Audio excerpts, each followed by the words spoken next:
Leaders. Décidément, Monsieur le Ministre, vous aurez eu à boucler 3 ans depuis votre nomination à la tête de ce ministère. Selon le calendrier probable, il vous reste encore 6 mois à tirer à la tête de ce ministère. Qu'allez-vous faire?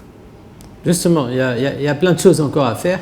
Et d'ailleurs, ces 6 mois vont être 6 mois pleins, étant donné que j'ai d'abord des projets à terminer, notamment... Pas de vacances, pas de séance unique? Non, nous, on ne sait pas ce que c'est. Flux tendu? On est en séance unique, mais qui dure toute la journée. Donc, nous avons à terminer le projet des zones blanches, qui est un projet très important. Les zones blanches, c'est les zones blanches, c'est couvrir les zones grises frontalières, oui, et les zones rurales. Il y a une centaine de IMED à couvrir par le réseau de communication. Excellent. Donc il y a ce projet-là. Il y a aussi le projet de RNIA collectivité, c'est-à-dire connecter toutes les municipalités par le réseau intégré de l'administration pour finir avec les slogans de réseau coupé et pour permettre aux municipalités de rendre un service de meilleure qualité aux citoyens. Il paraît que dans certaines municipalités, le débit est de 128 kilos. 128 kilos. Ouais. En Chine, et ça va finir. En Chine, le débit minimum garanti est de 300 mégas pour les citoyens. Vous vous rendez compte? Donc, zone blanche. Donc après, il y a le réseau de...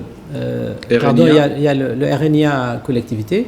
Ensuite, il y a des projets pour lesquels il faut toujours garder une grande attention. Donc il y a une vigilance à apporter à ces projets-là, étant donné que c'est des projets structurants pour le e-gouvernement. Il s'agit de l'identifiant unique citoyen, donc le système d'information de l'identifiant unique citoyen, c'est un projet en cours.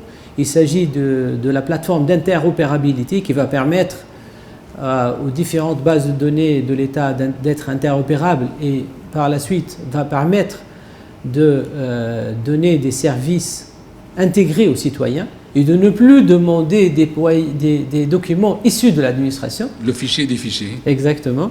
Et troisièmement, il y a le projet du cloud national. C'est un grand projet qui va permettre de changer la philosophie d'achat du numérique de l'administration, étant donné qu'il s'agira de connecter les différentes data centers de l'État avec une couche cloud et de changer le mode d'achat de services. Ça va être plutôt achat de services et pas achat de plateforme ou achat de matériel.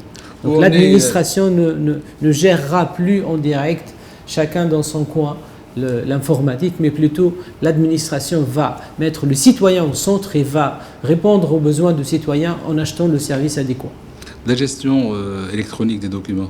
Et la gestion électronique des correspondances, c'est un projet capital pour l'administration, étant donné que ça va permettre d'éliminer le papier qui circule aujourd'hui au sein de l'administration. Il y a des ministères qui l'ont adopté? Il y a 6 ministères qui l'ont déjà adopté depuis l'année dernière et nous sommes en phase de généralisation. Le projet se termine en 2020, mais en 2019, on aura installé le système dans tous les ministères. Quel est pour vous le projet des projets?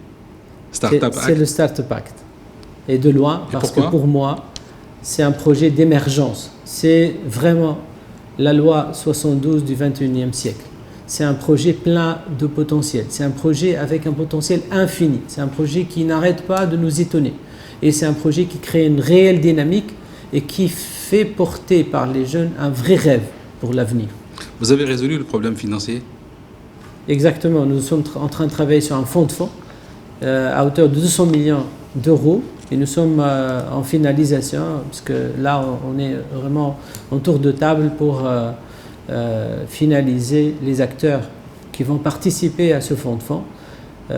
Ça sera un fonds de fonds innovant étant donné que l'État participera aussi sous forme de private equity. Private equity à travers la CDC. CDC à travers la CDC. Oui. Donc l'argent de l'État sera porté par la CDC et on va faire appel à des acteurs institutionnels et privés pour participer à ce fonds de fonds.